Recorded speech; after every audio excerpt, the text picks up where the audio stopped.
Thanks, Brian. Well, the U.S. now failing to crack the global 20 in education. Our students lagging behind most developing countries in reading, science, and math, and college students rarely able to attend college without being burdened with six-figure debts. But our next guest says he has the solution, and it's technology. Joining us now is University of Tennessee professor of law Glenn Reynolds and the author of The New School: How the Information Age Will Save American Education from Itself. Welcome and good morning. Nice to see you. So obviously, I think we all look at the issues with education in this country, and the numbers at times aren't good. What is the main problem in your mind? It's costing way too much and it's delivering way too little. I mean, that's from kindergarten to graduate school.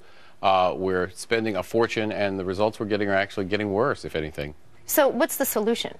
Well, both our higher education and our K-12 models were basically imported from Germany in the 19th century, and we pretty much followed them ever since. It's the 21st century, and it's time to look for something different.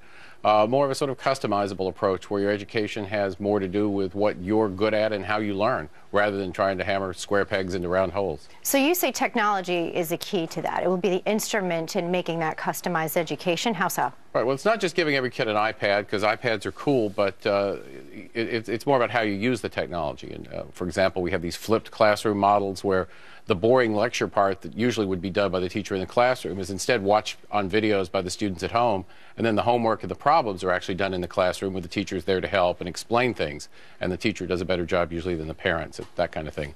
Okay, so what you're saying, I mean, the rankings aren't good. When I allude to the numbers, I think we're 29th in math, 22nd in science, as you see here now, 20th in reading.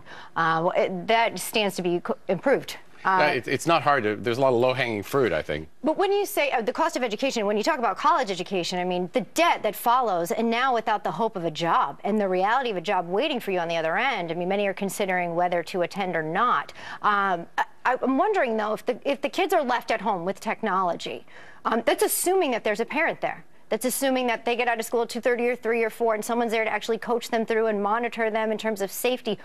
There has to be an approach to really the whole of the student, correct? Not just take them home with the tech and let them learn math. Oh, that's right. Way. And I'm not saying there's like one magic solution where every kid gets an iPad and does online classes. I think actually what we're going to see is not one big solution, but a lot of different smaller solutions that are different for different families and different kids and different needs. I mean, we live in an era where you have 900 kinds of shampoo. Why should we have one kind of education? That's interesting. And I mean, look, kids are interested in tech.